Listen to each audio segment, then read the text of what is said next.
own house just south of the racetrack's in there now, and then you got the barn. I don't know if the barn is. Oh, all right, okay. Now you're on the 6 line. Yeah, they're on Yeah, the 6 line, yeah. and the heat they're on the west. Yeah, Just okay, below sorry, us there. sorry. Yeah. But I don't know. Back on the 8th, school. I started school from there, SS14, which is over on the 7th concession.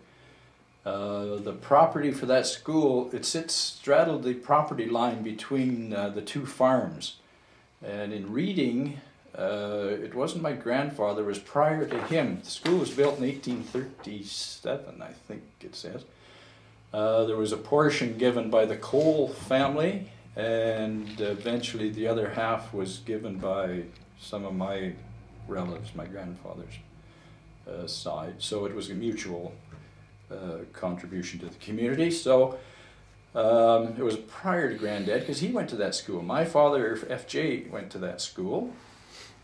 When it was my turn, why, Dad would hook up the team in the wintertime, take the sleigh up the 8th and across through Bennett's, bucking the banks, snow and so on.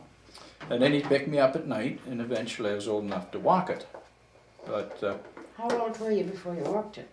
Oh, I'd probably be guessing. I would start at 6, and I'd walk it, especially in the summertime. No. How old would you be when you got to walk by yourself? Yeah, I'm thinking Oh. probably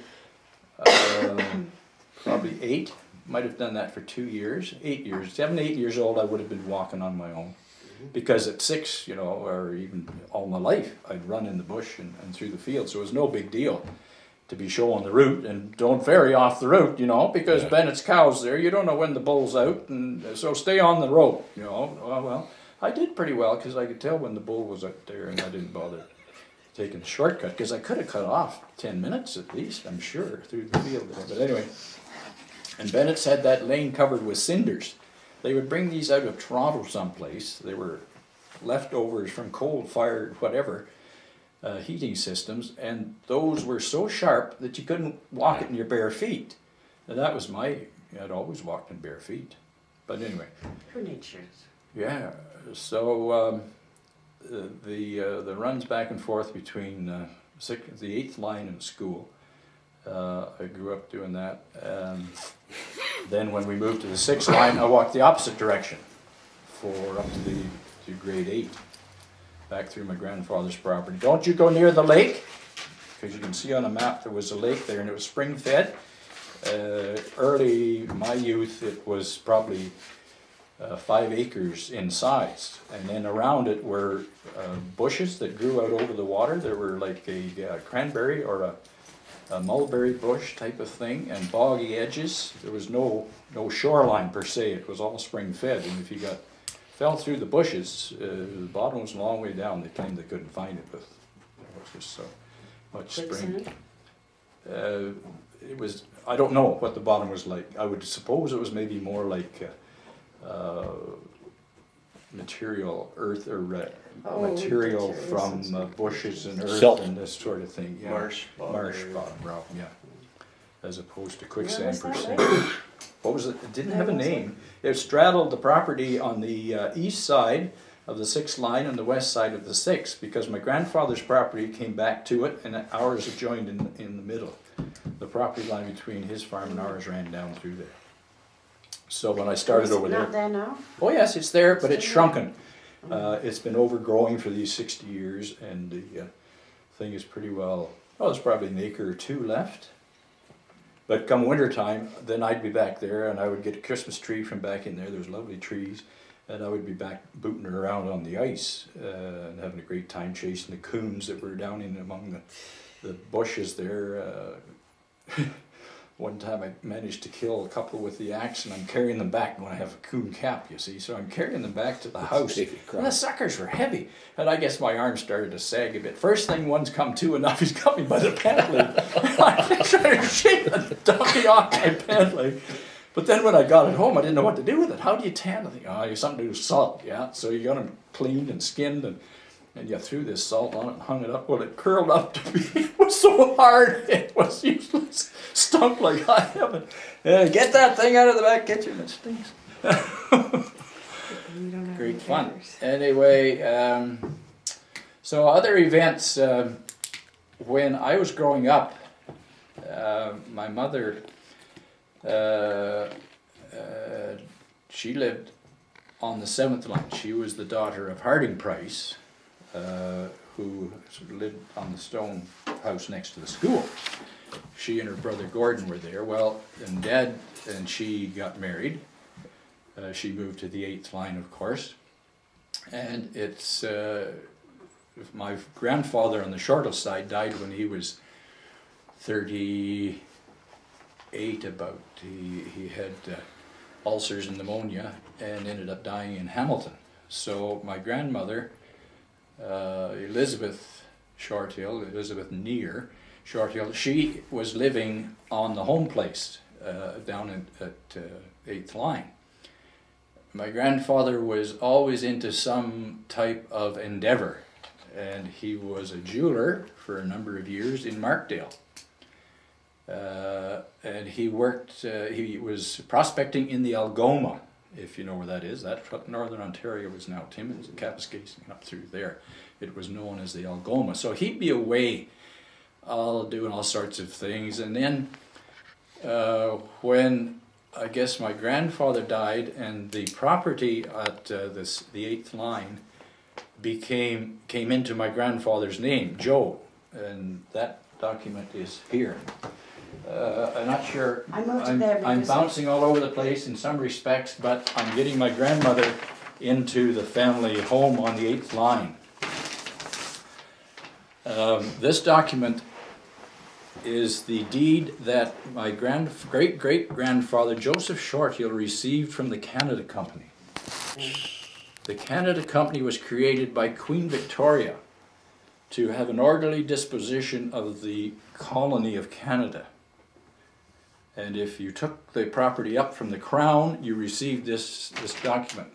The original is framed, it's in the truck right now because I made these and lost them, or they're misplaced. My sister got the original document framed, and it hangs in a non-lit area, direct light, at her house at Acton. So I brought it along, but it's blue with a white seal down here, and it says that my great-great-grandfather, Joseph Shorthill, purchased this from the Crown in 1864. Yeah, 1864. For the sum of £312, 10 shillings. Wow, a lot of money. Yeah, it is when you consider what was going on, because all he had was bush and rock.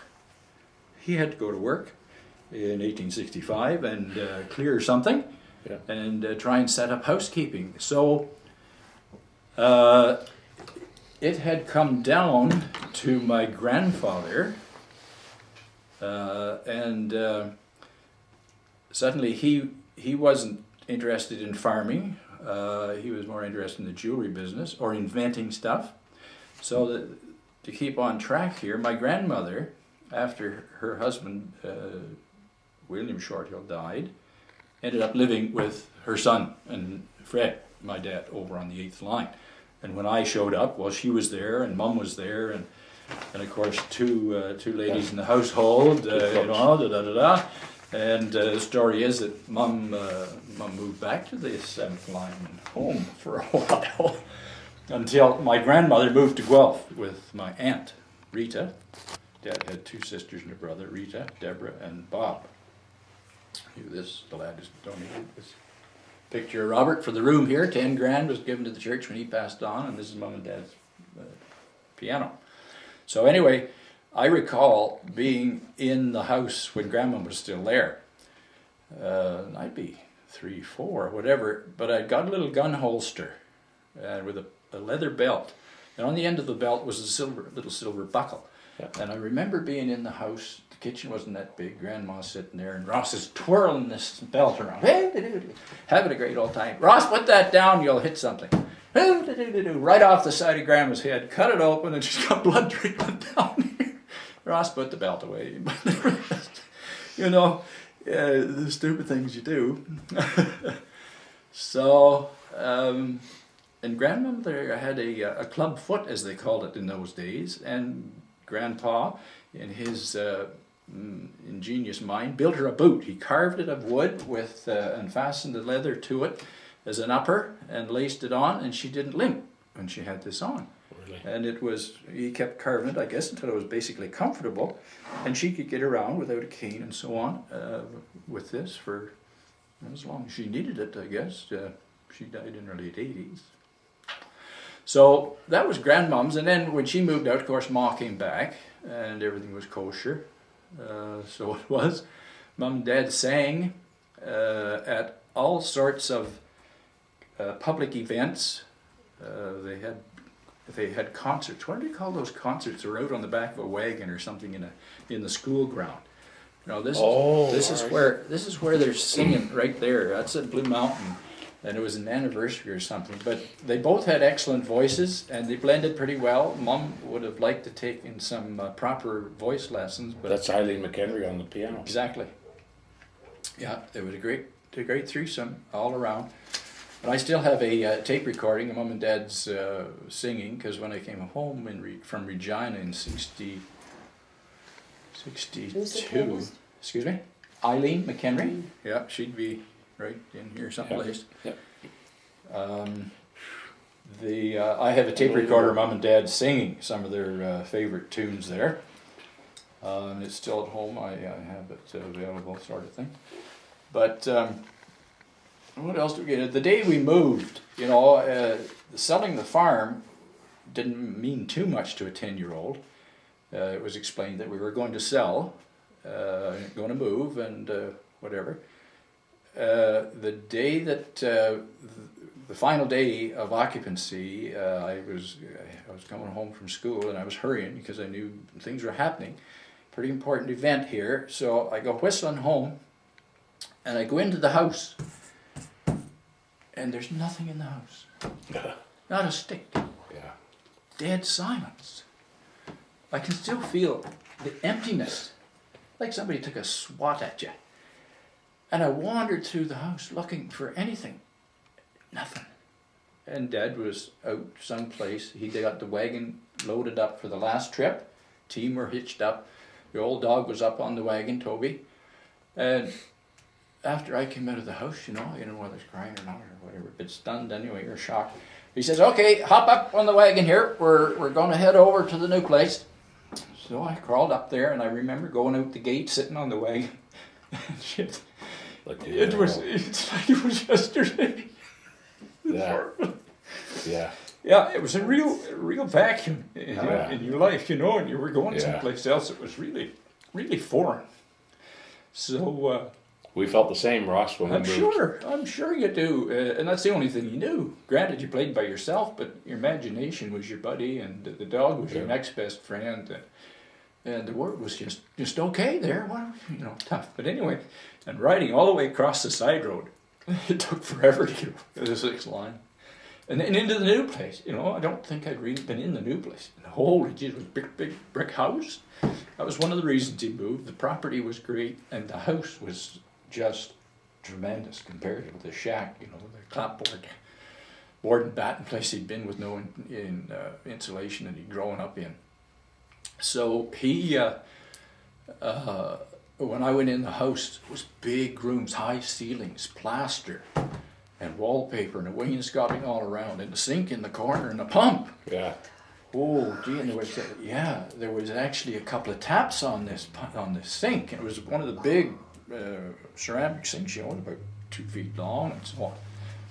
This was great. And then there were all the rooms, hardwood floors, and something up the stairs, and there was big bedrooms, and the staircase was really solid. It was a mansion in my mind. I remember going in there.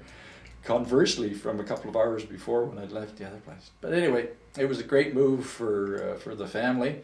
The barn, as Dad would say, is not the quality of barn that the one over yonder at the 8th line was, and he was correct.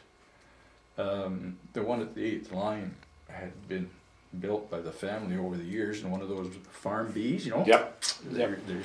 I don't have pictures of that, but it was really well done, and the Dad's.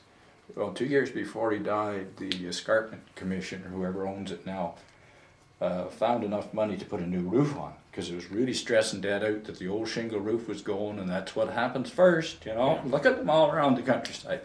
He could see this happening. But some other place up Rockwood Way that they were going to work on burnt before they got to it. And there was cash in hand, and they said, oh, we'll put a roof on that one at Hickory Falls. And they did an excellent job. It's solid steel with a nice bar down there. Yeah. And what do you call them? That's running it now, or at least has the cattle there. Heritage Trust. Oh, Yeah. Emerson Clark. Emerson, yeah, he was keeping an eye on when they put that on there. So it turned out to be good in that regard.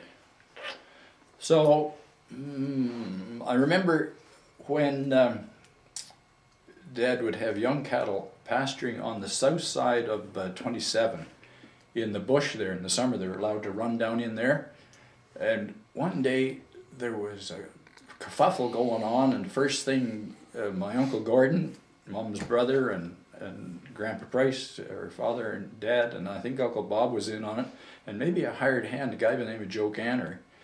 All the guys were down in the yard, and we were going down because somebody discovered one of the cattle had got their foot caught in one of the crevices in the rock, and weren't sure how long it had been there, but it was down, and they were going to have to hoist this thing up, get it squared around, and try and get the foot out, which they did with some poles and so on, leverage to hoist up the hind end, but it was a bit of an exercise. The poor old cow limped for a while after that. Yeah, and then we had to have a few sheep. Was it what you call general purpose farming? Dual purpose short horns. You milk by hand night and morning. Had some pigs. Mom had chickens. A few sheep. My grandfather, Harding Price, on the 7th concession, he was big into sheep. He always had a dozen or more running around. So sheep shearing, you know, Ross, leave that wool alone. It's full of ticks. Don't you get ticks on you? And of course at night you'd be going through checking to see Ross managed to pick up these ticks. Yeah, so that was good. And then the ones we had at Dad's place, I was fooling around in the field just south of the house. That's where he was pasturing them. And I don't know what I was doing out there, but anyway, the old ram, he decided that he was going to take a run at me, and I remember I saw him coming, so I just kind of stood there, and at the right time I jumped in the air, spread my legs, I was going to jump him, you see, as he went through underneath. Well, timing wasn't 100% because I came down on his rump. I went flying arch. You did pretty good still. I landed on his rump, and of course that set me on my backside, but anyway, he was way over there. Stories, yeah. Cats always had distemper. You'd be losing cats left and right. And Mom's chickens would rot. I had a sandbox that Dad put together for me, but the thistles would grow up in the sandbox right through the thing, and it was difficult. If you didn't pull them out by root, they'd die, and you'd have thistles laying there, and you'd get them in your feet, and it wasn't a great place. But anyway, one day I was chasing chickens around. I was fascinated by the hens. They'd run from you, and then all of a sudden they squat. Yeah, They'd just sit there. They'd just sit there like that. So one day I was chasing one around, and he's in the sandbox, and so just sits there, you know, they think maybe he won't see them. So I stepped up on this guy, 1 foot on one side and 1 foot on the other side. And I can't for the life of me tell me what you were doing until I saw the blood running out his nose. And I thought maybe I should get off. Ooh. Poor old chicken was toast.